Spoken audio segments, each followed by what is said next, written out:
Hello guys.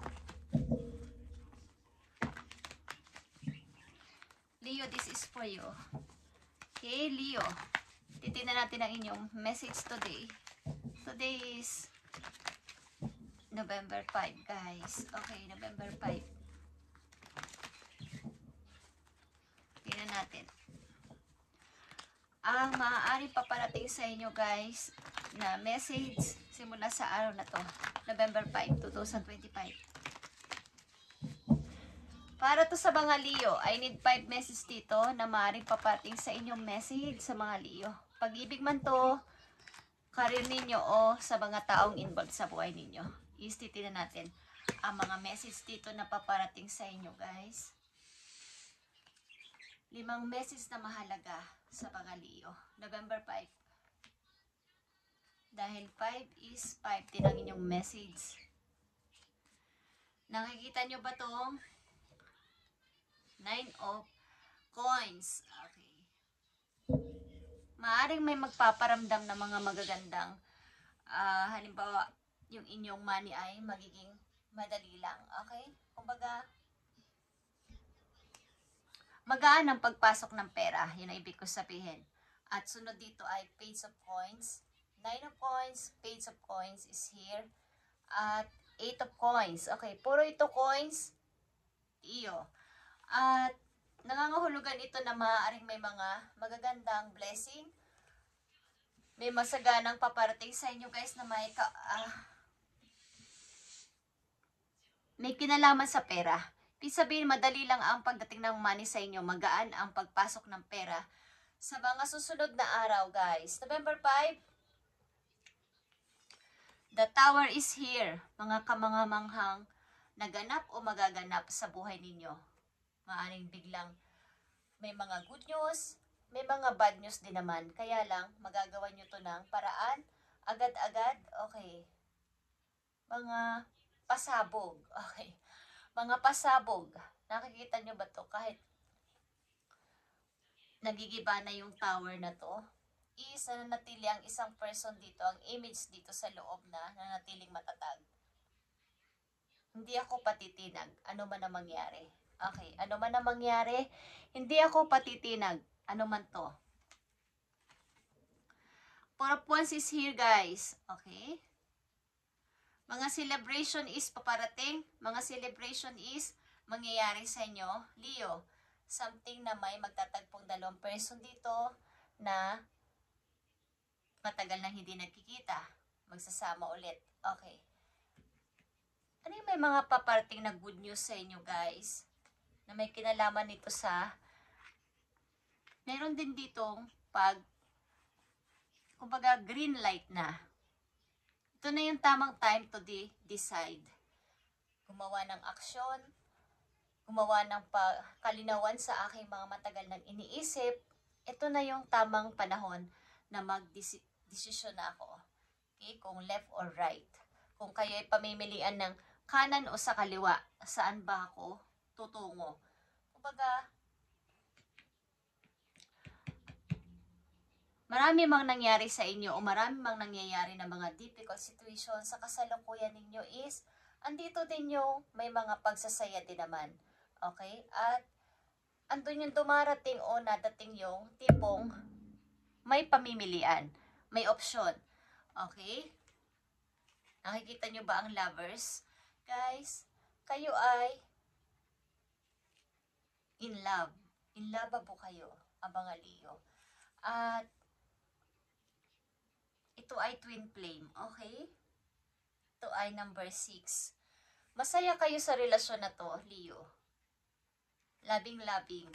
Okay? Masaya kayo dito at kung paano nagtitinginan dito ang dalawang tao sa image ay magkatugma. At andito ang justice, Leo. Justice for me. Ito na yung hinihintay kong justice para sa akin. Okay? Makakamtan ko na yung favor. Sa akin ba nakalagay ang ang favor? Okay? This time. Maraming paparating na magaganda sa inyo simula sa araw na to, Leo. Bagamat may mga pagsubok, may mga naranasan kayong mga minsan maulap ang paligid, umuulan, okay, may mga problema, is may saya, may option, may lovers, okay, at andito yung hinihintay nyo ng justice for you. Ang ilan din sa inyo dito ay may pinaglalaban sa korte at mapupunta sa inyo ang favor kung sakasakali. Nasa sa inyo ang favor. Kumbaga kayo yung mananalo sa laban na to. Sa inyong pinaglalaban na to. Okay. Mga paparating sa mga Leo is iba-iba. Kumbaga halo-halo. Alam niyo naman ang pagkaing halo-halo. Iba't ibang prutas ang nakalagay pero iba't iba ang lasa, iba't iba din yung pakaramdam habang ninunguyan ninyo ang bawat isang prutas doon na nakalagay sa loob ng halo-halo. Okay. May iba't iba silang sarap o linamnam, di ba? Kaya may mga pagdurusa man, may mga sakit man, may mga hirap man, is nakakaramdam din kayo ng saya sapagkat may mga good and bad news na dumarating. Kumbaga balance. Balance ang dumarating sa inyo. Hindi naman tipong kayo ay sobra-sobrang nahihirapan. Hindi naman. Kumbaga balance lang. Andyan din yung love. Andito din yung lovers. Para sa mga Leo ito, ibigay mo ang tamang message sa kanila. Paparating na message dito para sa mga Leo. Para sa kanilang mensahe today, November 5, 2025. Okay. Kumbaga yung inyong matagal nang hinihintay, maaaring ito ay opportunity, hinihintay ninyo tao is, andyan na. Okay, paparating na. Sa tinagal-tagal ng paghihintay ninyo, finally, nasa highway na siya. Okay? O nasa flight na. Okay, nakita nyo ang pag-overthinking dito. Yung pagdurusa sa mga nakapalibot sa inyong tao o mga problema. Kumbaga yung mga hindi maintindihang mga drama ng ibang tao sa paligid eh, ang dami-dami. Pero nandito talaga yung nakikita nyo ba? Lovers na naman is here.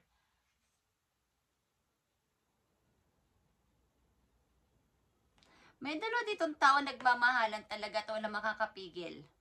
Eh, kumbaga yung inyong sakit dating naranasan sa inyong pagkabrok sa pag-ibig is tuloy-tuloy na kayo nakapag-healing at nagkaroon nga ng option dito. Ang tagal nyo rin itong napagdesisyonan kung ito na ba yung pipiliin ko o mag-i-stay ako dito sa dati kong sitwasyon. Yeah, guys. King of Cups is here. Okay. Leo. Ito ay Scorpio energy. At the High Priestess, guys. Okay. Maaaring kayo ay meron ng pakikinig sa sarili ninyong nararamdaman. Binabalanse nyo yung inyong pakaramdam at inyong naranasan sa nakaraan kung ano ba talaga yung dapat kong pagdesisyonan this time. Okay. Ang mga Leo na nandito sa reading, ilan sa inyo ay in love o in love sa isang tao at pareho naman kayong in love sa isa't isa. At maybe meron kayo ditong isasakripisyo para sa love na to, guys. At wala kayong pakialam kung ano man ang sabihin nila sa inyo. Basta ang mahalaga, ito na yung final decision ko. This time, ako naman ang magde-decide. Hindi na ako padidikta sa inyo. Okay. Tingnan natin. Speaking of final decision, is tingnan natin ang final answer sa inyo, guys.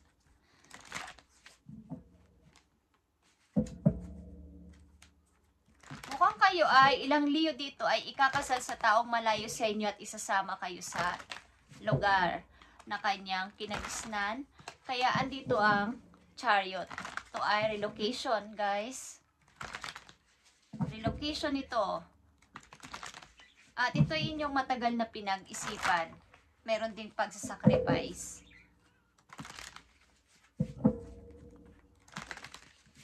Leo, mag-relocate ang ilan sa inyo at sasama sa person na to na inyong mahal. Matagal nyo itong pinag-isipan at inhingi ng advice doon sa langit kung ano ba talaga ang dapat kong gawin. Tingnan natin. 3 message na mahalaga dito sa kanilang sa sitwasyon ng mga Leo. Mamumuhay kayo ng payapa, guys, at puno ng parang may freedom na sa kaperahan. Andito ang Queen of Pentacles, guys. At nakikita nyo ba ang Ace of Wands? Ito ay bagong pasimula. Pag-grow sa sarili. In and out. In and out, guys. Passion ignite ito. Yung pagsunod sa dinidesire ng inyong heart. At may kasama ito ay fire energy katulad ninyo. Okay? Nakita nyo ba ang magic? Okay, guys? Hawak-hawak ninyo ang mga alas na to. Ito ang sword at cup.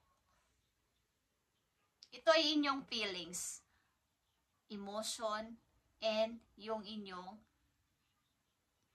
parang humihingi rin kayo ng advice sa mga veteran, elders, kung paano kayo magiging, kumbaga humihingi kayo ng advice sa magiging desisyon ninyo at sa mga gagawin ninyo sa buhay. Maring ito ay old person na kilala ninyo, magulang ninyo, or mga lolo ninyo, lola ninyo na mas marami ng karanasan about sa pamumuhay. Matagal nang nabubuhay dito sa mundo at humingi kayo ng diskarte, strategy, kung paano ba ako magiging okay sa buhay, ano ba yung mga dapat kong gawin. Okay, guys. Yeah, strength is here. Ito ay inyong energy pa din. Okay, Leo. Ipaglalaban nyo ang pag-ibig na to. Ito ay, meron ditong image ng horse. Okay, guys. Year of the horse na tao o energy. Okay. Scorpio is here, Gemini is here, and Aquarius, Scorpio, Libra is here sa inyong reading. At fire sign, Aquarius,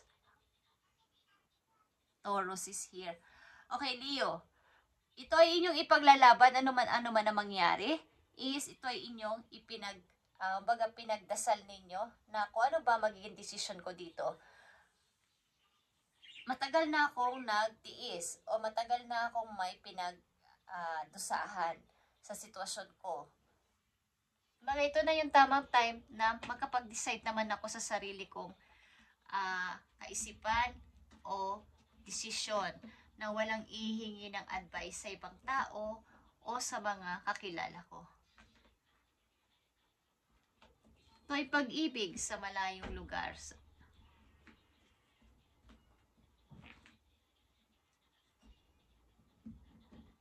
Sa mga Leo na nandito sa reading, kayo ay in love. Matagal nyo na tong minamanifest ang pag-ibig na to. At finally, andito na siya. Okay, guys? Mukhang kayo ay ikakasal sa person na to. Tingnan natin ang mga message pa dito. Para ito sa mga Leo, mamumuhay kayo ng sagana sa money, guys. Magiging busy din sa trabaho. Maaaring mag-aaral pa kayo. Meron pa kayong pag-aaralan o iti-training. Ito'y pamimili sa dalawang place, dalawang option. But ang kahantungan nito ay pagbabago ng inyong buhay, Leo. Pagbabago ng inyong nakagawi ang mga routine at buhay na din. Lalo na sa abundance ninyo, sa pera ninyo is may pagbabago. Ilan sa inyo ay ibang lahi ito. Okay? Ito ay sa lugar na medyo may flamingo. May flamingo ang lugar na to. Yung ibon na flamingo. Nabubuhay doon ang flamingo. Okay. The same.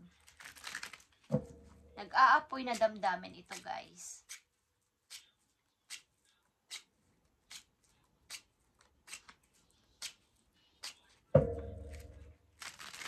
Tatlong mahalagang message dito sa mga Leo. Kayo'y in love. At ipaglalaban nyo to, ipaglalaban nyo tong pag-ibig na to, ano man ang mangyari. Ano man ang dadaanan yung dalawa. Okay, 3 of Wands is here. Ito ay pagdating ng isang matagal nang hinihintay talaga. 10 of Cups is here. Pagbuo ng masayang pamilya, guys. At titignan pa natin. 8 of Swords at 4 of Wands. Okay. Sa gitna ng 4 of Wands at 10 of Cups is may 8 of Swords. Pabalik-balik din na mga pagayong pag-alala rin sa kahapon is kalimutan ninyo yung pag-aiwasan ninyo ang pagbabalik tanaw pa sa kahapon. Okay? Sapagkat ang ilan sa inyo dito ay ikakasal, ipubuo ng sariling pamilya. At matagal nyo na itong hinintay. Matagal na kayo nagtusa dito. Kumbaga sa isang relasyon dati na pinagdusahan ninyo ay napakatagal kayo nagtiis, na broke ang puso ninyo, at this time, kailangan nyo mag-decide o mag-desisyon para naman sa inyong sariling kaligayahan. At may isasakripisyo kayo dito. Iiwan siguro kayong family dahil malayong inyong pupuntahan. Okay, malayong lugar, guys. Ito lang ang dapat ninyong ingatan. Tingnan natin. At maaring babala sa inyo. Dapat nyong ingatan. Hindi man babala, pero ingatan nyo. Ilan sa inyo yung may gap ang edad ninyo ng person na to? O sino mas matanda o mas bata sa inyo? Okay, guys? At ito ay pinag-isipan mong mabuti. Ito ay isang lihim na plano. Parang wala kayong pinagsabihan. Okay. Number 35 is here. Ito ay 10 of Wands. The tower surrounded by clouds denote sickness and if adjoining death. Okay. Andito din ang tower dito sa una ninyong message. Okay. Ang death din ay nangangahulugan din ang pagtatapos ng paghihirap. Okay, guys? Hindi naman to yung literal na namatay o nagkakasakit. Ibig sabihin, sakit sa kalooban, kasi ang 10 of Wands ay responsibilidad, mga pasaning mabigat na inyong daladala ng napakatagal na panahon. Katulad ng una ninyong message na the tower, ito ay the tower din. Okay? Kumbaga, matagal kayong nagtiis sa isang responsibilidad na kayo lang ang nagdala. At maaaring ito ay matatanggal na. Yung mga clouds, katulad ng sinabi ko kayo na ulan, ito ay parang problema sa buhay ninyo. The tower surrounded by clouds denote sickness and if adjoining death. Okay. Death, para sa akin, para sa inyong reading, ito ay pagtatapos at pagbangon muli. Okay. Kasi pag may namamatay, may isinisilang. Okay? So, ang ilan sa inyo dito ay magkakaroon ng rebirth. Okay? Parang bagong Leo. Magpapasimula ng bagong buhay kasama ang taong inyong mahal sapagkat andito ang dalawang lovers na nagpapatunay na kayo ay sasama. Nandito din ang chariot, relocation, relocating, moving. Okay. At ito ay number 42 ang next ninyong message. Queen of Swords. Okay? Kayo to as a Queen of Swords na may matibay na puso at magdedesisyon ng matatag. One word lang na ito na yung final answer ko. Okay? Amor is a sign that someone is looking at you with great love and longing. Okay. Something na iba ang wika ng tao na to, ng inyong makikilala na to o nakilala na. Okay? At mahal ka nito. Someone is looking at you with great love and longing. Okay, guys. Wow. Nakita nyo ba ang Four of Wands? Ito ay key. Nangangahulugan ito na success.